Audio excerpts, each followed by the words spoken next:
Good morning everyone. आज जो है work power energy and collision है ना, इसके ऊपर हम लोग जो है फॉर्मूला पर डिस्कस करने वाले हैं। पूरा फॉर्मूला को जो है वेल एक्सप्लेन किया जाएगा।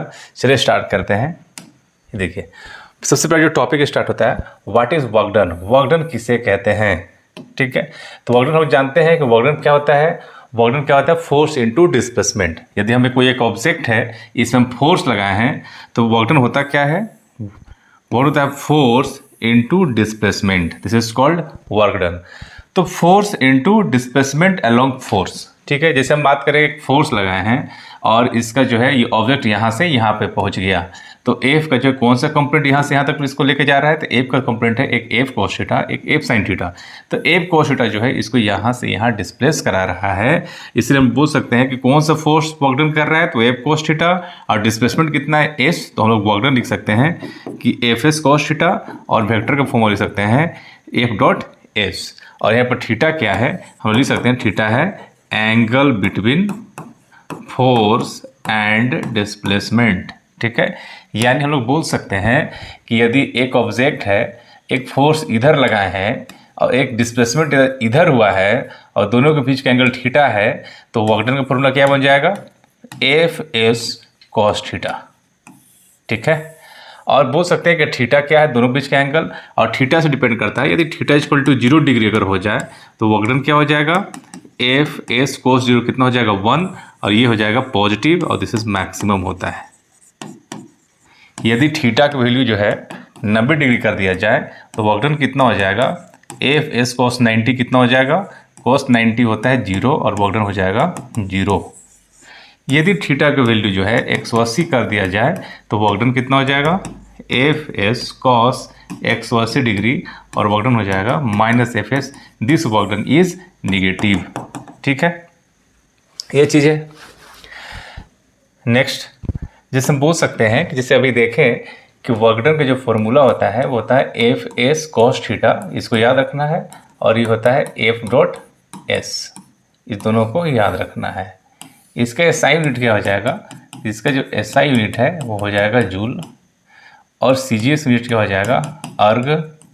जूल और अर्ग में कितना होता है? 1 जूल इक्वल टू होता है 10 के पावर 7 अर्ग, इसको याद रखना है। और वर्क क्या है? स्केलर क्वांटिटी होता है, स्केलर क्वांटिटी होता है। ठीक है, वर्क निकालने के लिए, वर्क डन निकालने के लिए इसको लोग 4 तरीका से निकाल सकते हैं। पहला निकाल सकते हैं, जो अभी देखे, वर्क डन होता है force into displacement F S cos theta होता है, या क्या होता है? एफ डॉट एस होता है, इसको लोग देख चुके हैं। दूसरा तरीका ये है, वर्क डन इक्वल टू होता है integration F dot D x, F D x x1 से लेके x2 तक, एक ये याद रखना है। तीसरा जो इसका तरीका है, area under force displacement curve, displacement curve. ठीक है, यानी फोर्स और डिस्प्लेसमेंट का यदि कोई कर्व दे रखा हो, तो इसका एरिया, इसका एरिया क्या देगा? वर्क डन देगा। यदि एरिया निकाल सकते हैं तो ठीक है, या अदरवाइज एरिया को हम लोग क्या निकाल सकते हैं? एफ डी एक्स, x1 से x2 ऐसे करके भी हम लोग एरिया निकाल सकते हैं। तो इसको इसी तरीके से हम लोग वर्क डन निकाल सकते हैं। नेक्स्ट, अब आता है एनर्जी। एनर्जी किसे कहते हैं? तो क्या होता है? कैपेसिटी टू डू वर्क, काम करने की क्षमता को क्या बोलते हैं? Work done, ability of body to do work. ठीक है, ये क्या है? ये भी वर्क डन क्या है? एक स्केलर क्वांटिटी है। ठीक है, इसका सीजीएस क्या होगा? अर्ग होगा, और इसका एसआई यूनिट क्या होगा? जूल होगा। क्योंकि एनर्जी या वर्क डन बात एक ही है, यानी इसका क्या स्केलर क्वांटिटी है फर्स्ट, एसआई यूनिट जूल होगा, सीजीएस होगा इसका अर्ग, याद रखना है। ठीक है, कुछ और इसका कुछ यूनिट है कि 1 इलेक्ट्रॉन वोल्ट इक्वल टू होता है, अगर जूल में बात करें तो 1.6 10 के पावर -19 जूल होता है, इसको याद रखना है। Kilo, 1 kilo electron volt, kilo हो गया तो 10 के पावर 3 से मल्टीप्लाई हो जाएगा, यानी इसका मतलब है कि 10 के पावर 3 इलेक्ट्रॉन वोल्ट है, यानी इसको 10 के पावर -19 में 10 के पावर 3 से अगर मल्टीप्लाई करते हैं तो ये इसमें पावर ऐड हो जाता है, ये 16 हो जाएगा दिस। ठीक है, मेगा इलेक्ट्रॉन वोल्ट, तो मेगा तो 10 के पावर 6 हो गया दिस, तो ये हो जाएगा इतना वैल्यू। ठीक है। फिर होता है काइनेटिक एनर्जी। तो पहले काइनेटिक एनर्जी, तो अब इसके बाद काइनेटिक एनर्जी आता है। तो काइनेटिक एनर्जी किसे कहते हैं? तो बोलते हैं कि वैसे एनर्जी जो मोशन की वजह से आता है उसे हम लोग बोलते हैं काइनेटिक एनर्जी, और इसका फॉर्मूला क्या होता है? Half mv²। ठीक है।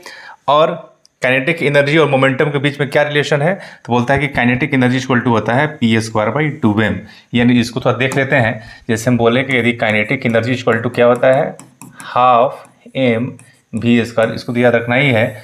और मोमेंटम के बीच में क्या रिलेशन है ना? तो इसको टॉपिक ही लिख देते हैं कि relation between momentum and kinetic energy. ठीक है। जैसे कि हम बोले काइनेटिक एनर्जी इक्वल टू होता है हाफ mv², लिख चुके हैं। मोमेंटम क्या होता है? Mass into velocity, squaring both side कर देंगे, p² हो जाएगा m²v²।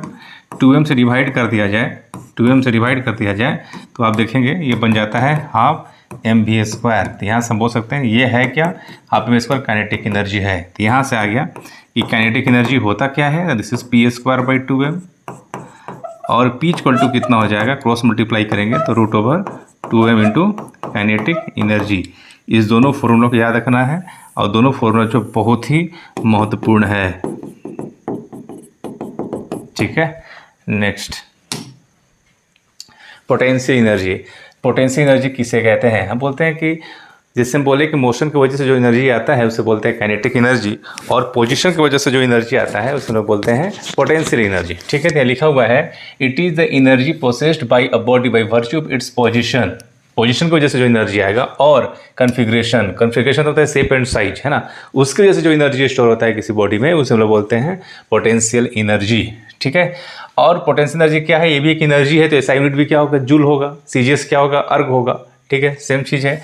फोर्स और पोटेंशियल एनर्जी के बीच में क्या रिलेशन है? तो फोर्स जो होता है, फोर्स होता है -du/dx होता है। इसको याद रखना है, पोटेंशियल एनर्जी और फोर्स के बीच में रिलेशन। क्योंकि हम लोग जानते हैं कि वर्क डन क्या होता है? F × dx होता है। ठीक है। तो वर्क डन क्या है? पोटेंशियल एनर्जी, दोनों एक ही चीज़ होता है। वर्क डन पोटेंशियल एनर्जी, इसको लोग F/dx लिख सकते हैं, और फोर्स कह सकते हैं हम लोग du/dx लिख सकते हैं। ठीक है ना। ग्रेविटेशनल पोटेंशियल एनर्जी किसे कहते हैं? पोटेंशियल एनर्जी समझ में आ गया है क्या होता है? जो पोजीशन की वजह से आता है। लेकिन जब ग्रेविटेशनल पोटेंशियल एनर्जी बोलते हैं तो ये भी पोजीशन की वजह से आएगा, लेकिन अर्थ के सरफेस से। ठीक है। यदि अर्थ के सरफेस से, ये क्या है? अर्थ है, अर्थ है, अर्थ के सरफेस से कोई ऑब्जेक्ट यहाँ से यहाँ पर पहुँच गया, तो हाइट की वजह से जो एनर्जी स्टोर होगा किसी ऑब्जेक्ट में, उससे हम लोग बोलते हैं ग्रेविटेशनल पोटेंशियल एनर्जी। लिखा हुआ है it is energy possessed bye a body by virtue of its position above the surface of the earth. ठीक है। इससे हम लोग बोलेंगे, इसे हम लोग क्या बोलते हैं? Gravitational potential energy. तो जैसे कि इसको बता सकते हैं ग्रेविटेशनल पोटेंशियल एनर्जी क्या होता है? तो U इक्वल टू होता है mgh। जितना भी हाइट लेके जाएंगे, अगर h हाइट लेके जाते हैं तो mgh, 10 मीटर लेके चल गए तो mg × 10, यानी ये हाइट पे डिपेंड करता है पोटेंशियल एनर्जी। नेक्स्ट, अब स्प्रिंग की बात कर रहे हैं। अब स्प्रिंग की बात कर रहे हैं। स्प्रिंग के अंदर जो है हम लोग जानते हैं क्या होता है? ऐसे स्प्रिंग होता है, ये मान लेते हैं मास x m से अटैच है। ठीक है। हम जानते हैं कि इसको जितना ज़्यादा इलोंगेट कर दें, चाहे कंप्रेस कर दें, है ना, तो होता क्या है? यदि इसको हम लोग क्या कर दिए? हम कंप्रेस कर दिए, इसको ऐसे ऐसे कंप्रेस कर दिए। कितना? इसका ये मान लेते हैं कि नेचुरल लेंथ है, नेचुरल लेंथ है। अब इससे जो x डिस्टेंस क्या कर दिए? इसको कंप्रेस कर दिया है। तो कंप्रेस करने से क्या होता है? एक इधर फोर्स जो है अपने आप डेवलप हो जाता है। ठीक है। जिसको इसको इसे कंप्रेस किए हुए छोड़ेंगे तो अपने आप ये क्या करेगा? उधर चला जाएगा। यानी ये फोर्स क्या है? रीस्टोरिंग फोर्स है। रीस्टोरिंग फोर्स उससे कहते हैं जिसको छोड़ने पे वापस से ये अपने न्यू पोजीशन पे चला जाए। तो यहाँ समझ में आता है कि भाई जितना ज़्यादा इसको कंप्रेस करेंगे फोर्स उतना डेवलप होगा। यानी F = x, है ना। x जितना ज़्यादा हम कंप्रेस करेंगे उतना ज़्यादा क्या होगा? फोर्स डेवलप होगा। x जितना कम होगा फोर्स उतना ही क्या होगा? कम होगा। माइनस लगा दे रहे हैं क्योंकि x इधर डिस्प्लेस हो रहा है तो फोर्स उधर लग रहा है। x के इधर डायरेक्शन पे फोर्स का डायरेक्शन उधर हो जाता है, इसलिए इसको माइनस लिखते हैं। ठीक है। और प्रोपोर्शन साइन हटाने से कॉन्स्टेंट टर्म में आता है -k × x। तो वही यहाँ ले रखा है कि स्प्रिंग में क्या होता है कि F और x एक दूसरे के प्रोपोर्शनल होता है, और F ही छोड़ो बोल सकते हैं क्या होता है? -kx। और k क्या होता है? k होता है स्प्रिंग कांस्टेंट, जो हर क्वेश्चन में इसका वैल्यू दे दिया रहता है। ठीक है। This is k। और ये पोटेंशियल एनर्जी स्प्रिंग के अंदर क्या हो जाएगा, तो हाफ के एक्स स्क्वायर। इसकी एनर्जी अगर हम एक्स कंप्रेस किए हैं तो उसके अंदर जो है उसके पोजीशन की वजह से उसके अंदर पोटेंशियल एनर्जी कितना स्टोर होगा, तो उसका फॉर्मूला होता है हाफ के एक्स स्क्वायर। इसको याद रखना है। जहाँ एक्स क्या है, एक्स हो सकता है कंप्रेस कितना किए हुए हैं या कितना इसको एक्सटेंड किए हुए हैं, ठीक है, एक्स कुछ भी हो सकता है। नेक्स्ट अब आता है पोटेंशियल एनर्जी, ठीक है। इसके पहले हम जो है बात कर लेते हैं कि इक्विलिब्रियम उसके बाद ये समझ में आएगा टॉपिक। इक्विलिब्रियम किसे कहते हैं? इक्विलिब्रियम वो पोजीशन है जहाँ पे नेट फोर्स क्या हो जाता है, जीरो हो जाता है। नेट फोर्स जीरो हो जाता है उसे लोग क्या बोलते हैं, इक्विलिब्रियम। इक्विलिब्रियम तीन प्रकार का होता है। इक्विलिब्रियम तीन प्रकार का होता है। पहला स्टेबल इक्विलिब्रियम, दूसरा अनस्टेबल इक्विलिब्रियम, तीसरा न्यूट्रल इक्विलिब्रियम, ठीक है। तीनों तो पहला कंडीशन है इक्विलिब्रियम है तो इसमें नेट फोर्स क्या होना चाहिए, जीरो होना चाहिए। तीनों में नेट फोर्स क्या होना चाहिए, कोई भी है तो इक्विलिब्रियम है, तो इसमें पहला कंडीशन ही क्या है कि इक्विलिब्रियम है तो नेट फोर्स जीरो होना चाहिए। नेट फोर्स जीरो है तो हम लोग जानते हैं कि फोर्स क्या होता है, दिस इज du/dx। तो ये भी क्या हो जाएगा, du/dx का होना चाहिए, जीरो होना चाहिए। इसका भी कंडीशन सेम है, du/dx का होना चाहिए, जीरो होना चाहिए, du/dx का होना चाहिए, जीरो होना चाहिए। ये तो कंडीशन नंबर 1 है। यानी इस कंडीशन को देख कर हमको ये तो मालूम चल जाएगा कि इक्विलिब्रियम है, लेकिन स्टेबल है कि अनस्टेबल है कि न्यूट्रल है ये पता नहीं चलता है। तो पहले ये स्टेबल क्या है ये समझ लेना चाहिए। ये स्टेबल किसे कहते हैं, अनस्टेबल किसे कहते हैं। तो स्टेबल उसे कहते हैं यदि किसी ऑब्जेक्ट को, है ना, अगर किसी ऑब्जेक्ट को यहाँ से अगर थोड़ा दूर डिस्प्लेस कर दें, अगर वापस से ये अपने इनिशियल पोजीशन को आ जाता है तो हम बोलेंगे ये कैसा इक्विलिब्रियम है, स्टेबल। थोड़ा सा इधर डिस्प्लेस किए तो वापस यदि अपना इनिशियल पोजीशन पे आ जाता है तो बोले कि ये जो पोजीशन है वो क्या है, स्टेबल है। यानी डिस्प्लेस करने के बाद वापस अपने पुराना पोजीशन पे अगर आ जाता है तो हम लोग बोलेंगे स्टेबल इक्विलिब्रियम। अनस्टेबल किसे कहते हैं, यदि किसी ऑब्जेक्ट को थोड़ा सा डिस्प्लेस कर दें और ऑब्जेक्ट उधर ही चला जाए, वापस नहीं आए, है ना, क्या कहलाएगा, अनस्टेबल। थोड़ा सा डिस्प्लेस किया, ऑब्जेक्ट उधर ही चला गया, वापस आने का चांस ही नहीं है, क्या कहलाएगा, अनस्टेबल इक्विलिब्रियम। न्यूट्रल क्या है, न्यूट्रल है कि भाई इसको यहाँ से थोड़ा सा डिस्प्लेस कर दो तो कोई फर्क नहीं पड़ता है, जहाँ है वहीं पर रहेगा, है ना वापस आने का टेंडेंसी है ना उधर जाने का टेंडेंसी है, क्या कहलाएगा, न्यूट्रल कहलाएगा। तो ये कम से कम समझ में आ गया होगा, ठीक है ना, कि ये तीनों होता क्या है। अब यहाँ से कुछ देखते हैं। इक्विलिब्रियम जो है यह टाइप्स ऑफ इक्विलिब्रियम है।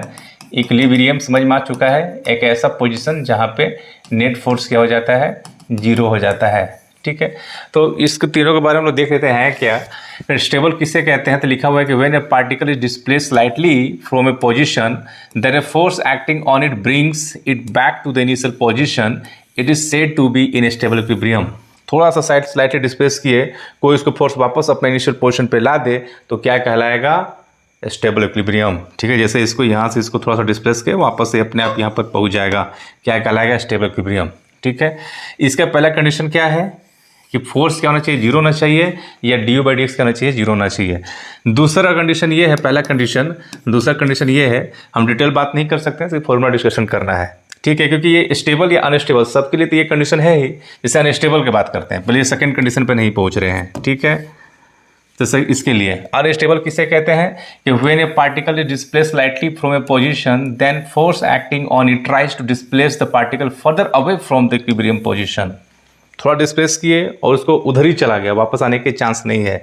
यहाँ से डिस्प्लेस किए, इधर ही चला गया, वापस आने का चांस नहीं है, क्या कहलाएगा, अनस्टेबल इक्विलिब्रियम, ठीक है। अगर इक्विलिब्रियम है तो नेट फोर्स क्या होना चाहिए, जीरो होना चाहिए, क्लियर है। न्यूट्रल क्या है कि थोड़ा सा भी डिस्प्लेस किए, कोई फर्क नहीं पड़ता है, उसमें कोई फोर्स नहीं लग रहा है, ना वापस आ सकता है ना उधर जा सकता है, जहाँ है कोई पे, जैसे यहाँ पे एक ऑब्जेक्ट यहाँ से यहाँ पर लिख दिए, ये वहीं के वहीं रहेगा, वापस आने का चांस नहीं है, ठीक है ना, उधर जाएगा ना इधर आएगा, न्यूट्रल कहलाएगा, क्या कहलाएगा, न्यूट्रल कहलाएगा। तो इक्विलिब्रियम है, तीनों के लिए पहला कंडीशन तो सेम ही है, ये सब में फोर्स क्या होना चाहिए, जीरो। इक्विलिब्रियम में तो फोर्स जीरो होना चाहिए। तो कैसे जानेंगे कि स्टेबल है कि अनस्टेबल है, तो दूसरा जो है ना पॉइंट जो है बताता है, यदि इसका d² u/dx² अगर पॉजिटिव है तो ये कंडीशन है स्टेबल का। ऐसा डिटेल बात करेंगे इसका नेक्स्ट वीडियोस में जो है। ये सिर्फ फॉर्मूला है। यदि इसको डबल डिफरेंशिएशन कर रहे हैं du/d²u/dx², यदि निगेटिव आ जा रहा है तो अनस्टेबल, यदि जीरो आ जा रहा है तो न्यूट्रल। ठीक है, ये कंडीशन आपको याद रखना है। ये याद है तो समझ में आ जाएगा कौन सा स्टेबल है कौन सा अनस्टेबल। ठीक है, नेक्स्ट मास एनर्जी इक्विवेलेंट है ना।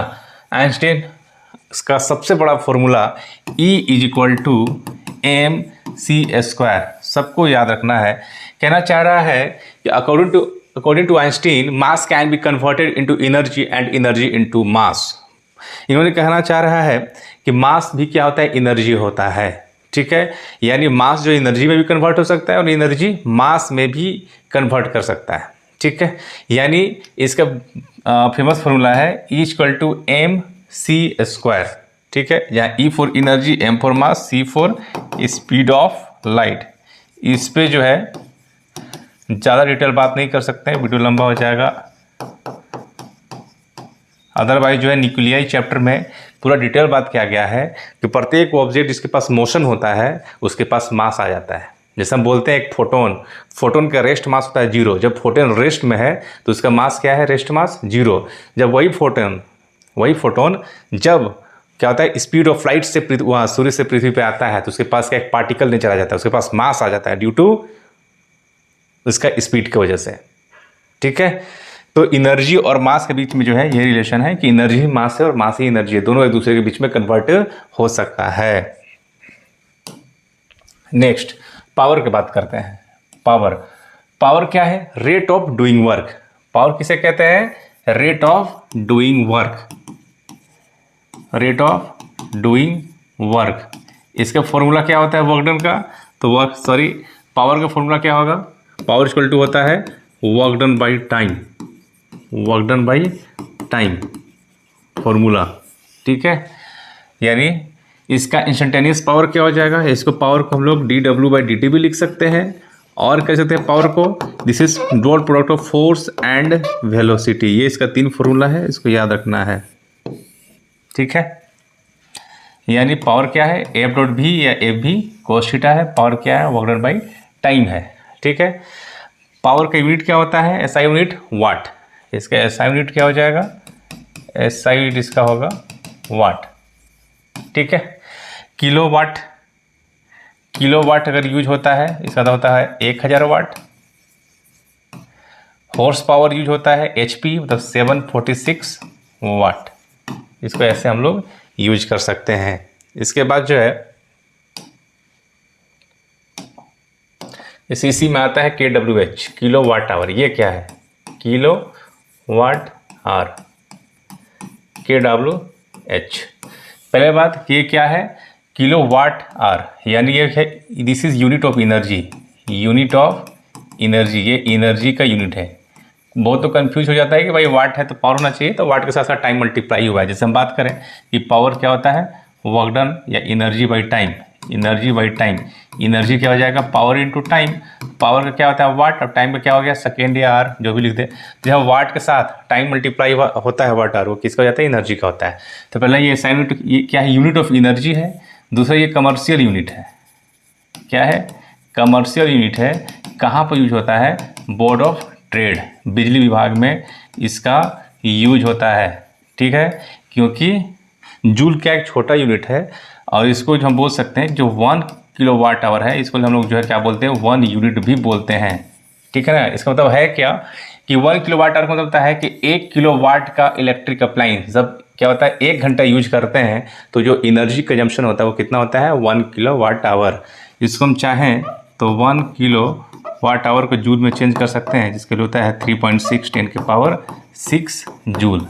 ठीक है, चाहे कोई भूल जाए तो इसको ऐसे कर सकता है, 1 किलोवाट आवर इसको लिख सकते हैं 1000 वाट इंटू 1 आवर, मतलब 1000 वाट के अप्लायंस 1 घंटा यूज करेंगे तो कितना एनर्जी कंज्यूम होगा, 1 किलोवाट आवर। ठीक है, यानी ये हो गया 1000 वाट, 1 घंटा में कितना सेकेंड, 3600 सेकेंड, यानी ये 3.6 3 और 3 10⁶ वाट सेकेंड को जूल भी लिख सकते हैं। यानी 1 kWh इक्वल टू कितना हो जाएगा, दिस, इसको याद रखना है। ठीक है, अब इसके बाद हम लोग चलेंगे कोलिजन के ऊपर। ठीक है, कोलिजन क्या होता है? जब कोई ऑब्जेक्ट टकराता है तो उसे बोलते हैं कोलिजन।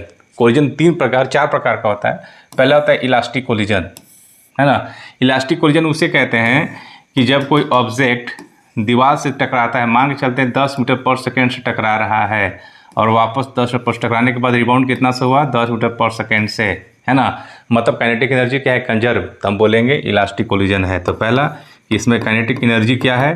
कंजर्व है। दूसरा, मोमेंटम तो हमेशा ही कंजर्व होगा, मोमेंटम पूरे सिस्टम का ही कंजर्व होता है, क्योंकि कोई बाहरी फोर्स नहीं लगता है। टोटल एनर्जी भी क्या होगा? कंजर्व होगा इसमें। एक होता है इनइलास्टिक कोलिजन। इनइलास्टिक कोलिजन उसे कहते हैं जब ऑब्जेक्ट किसी से टकराता है, मान के 10 मीटर पर सेकेंड से टकराता है, यदि वो जो है सेम वेलोसिटी से रिटर्न नहीं होता है, मतलब अगर 10 से टकराया है, रिटर्न कितना हो रहा है? 8 मीटर पर सेकेंड से, 5 से, 7 से, 4 से, 3 से, मतलब तो इसे हम बोलेंगे इनइलास्टिक कोलिजन। यानी बोल सकते हैं यह काइनेटिक एनर्जी क्या होता है? लॉस होता है। बाकी मोमेंटम तो कंजर्व होगा ही। काइनेटिक एनर्जी कंजर्व नहीं होगा, मोमेंटम क्या होगा? कंजर्व होगा, और टोटल एनर्जी भी क्या होगा? कंजर्व होगा। परफेक्टली इनइलास्टिक कोलिजन किसे कहते हैं? बोलता है यदि जो है कोई ऑब्जेक्ट, है ना, कोई ऑब्जेक्ट M1 कोई ऑब्जेक्ट से टकरा जाए, है ना।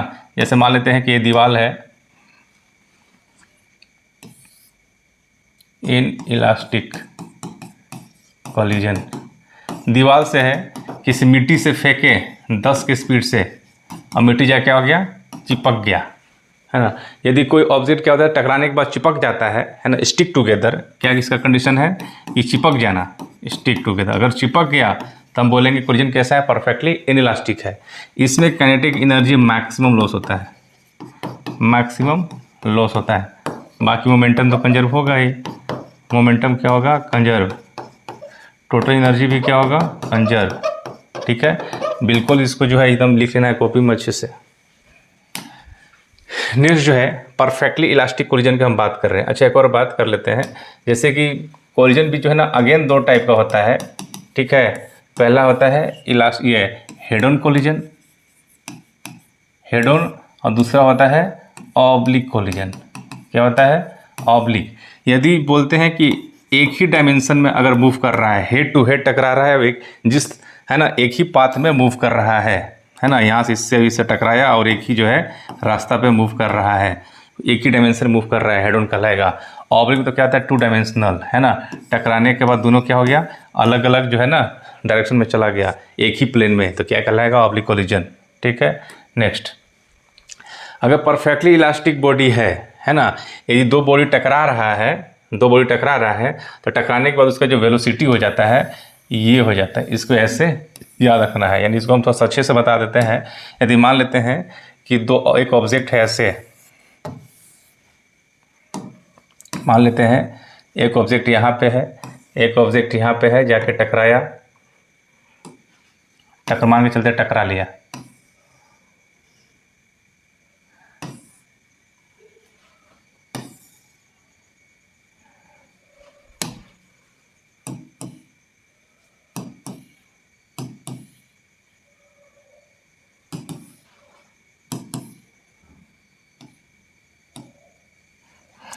इसको याद रखना है बिल्कुल, जो फॉर्मूला लिखने जा रहे हैं। हमारे के M1 मास है जो हम पढ़ रहे हैं, perfectly elastic, perfectly elastic collision,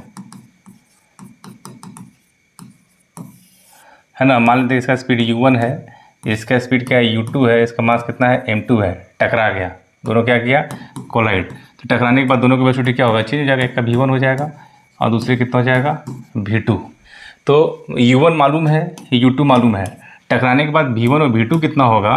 तो उसका जो फॉर्मूला होता है, तो V1 = होता है M1 - M2 divide by M1 + M2 into U1 plus 2M2 divide by M1 + M2 into U2। इसको याद रखना है, V1 वेलोसिटी। सिमिलरली V2 को भी ऐसे याद कर लेंगे। इसमें M1 - M2 होगा, V2 में क्या हो जाएगा? M2 - M1 हो जाएगा, नीचे वही रहेगा। ठीक है, इससे पहले क्या आएगा? U2 आएगा। ठीक है, अब U2 आएगा, उधर U1 आएगा, नीचे तो वही लिखेंगे। ठीक है, उधर क्या होगा? 2 U1 आना है तो M1 इंटू U1, इसको ऐसे याद रखेंगे, ठीक है ना। किसके लिए है ये? परफेक्टली इलास्टिक कोलिजन के लिए है।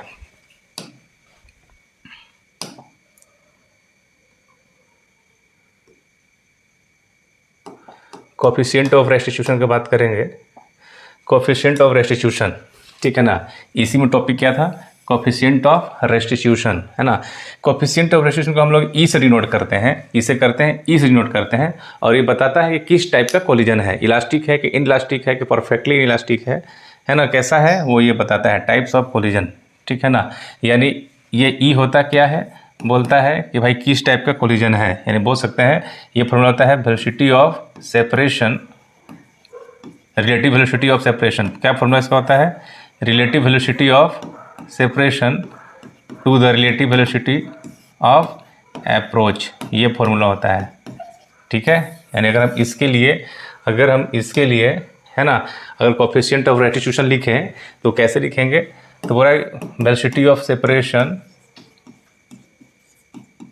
By velocity of approach. Separation क्या है? देखो ये यहाँ पर u1 बड़ा है u2 से, इसलिए टकरा रहा है, यानी u1 क्या कर रहा है? इस पर अप्रोच कर रहा है, तो इसका अप्रोच क्या हो जाएगा नीचे? u1 माइनस u2, है ना। अब टकराने के बाद दोनों क्या हो रहा है? सेपरेट हो रहा है। तो कितना सेपरेट हो रहा है? तो v2 माइनस v1, क्योंकि v2 बड़ा है v1 कम है, इससे सेपरेट हो रहा है। यहाँ पे u1 बड़ा है u2 कम, इसलिए अप्रोच कर रहा है, ठीक है। तो e का वैल्यू ये हो जाता है, ठीक है ना। अगर हम जैसे हम बात कर रहे हैं coefficient of restitution, coefficient of restitution का बात कर रहे हैं ई, तो देखो जी, तो परफेक्टली इलास्टिक कोलिजन, अगर हम ई का वैल्यू अगर डायरेक्ट बात किया जाए, ई का वैल्यू जो है यदि 1 आ रहा है, इसका मतलब ये किसका बात कर रहा है?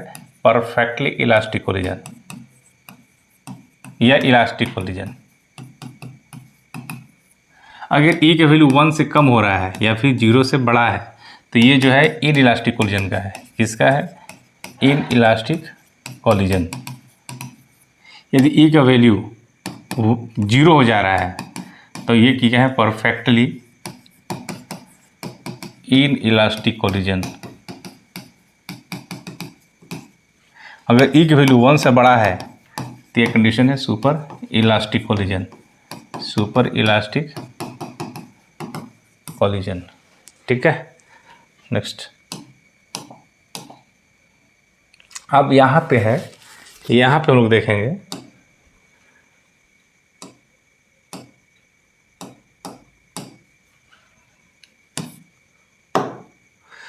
इस पे देखेंगे यदि कोई ऑब्जेक्ट, ये किसका हम बात कर रहे हैं? In elastic collision. In elastic collision का ये कंडीशन है, यदि दो ऑब्जेक्ट जैसे इसका जो है एक और कंडीशन है ना, दिस, है ना। इसमें क्या है? एक इन इलास्टिक कोलिजन है, परफेक्टली इलास्टिक कोलिजन के तो कंडीशन लोग देख चुके हैं। यदि इन इलास्टिक कोलिजन है मतलब एक ऑब्जेक्ट टकरा रहा है, u1 क्या है यहाँ पे? इन इलास्टिक कोलिजन, u1 क्या है? बड़ा है u2 से, तो टकराया, है ना। टकराने के बाद दोनों की वेलोसिटी अलग अलग हो गया, ठीक है। लेकिन यहाँ पर क्या है कि इन इलास्टिक कोलिजन है तो टकराने के बाद कुछ काइनेटिक एनर्जी लॉस भी किया है ना।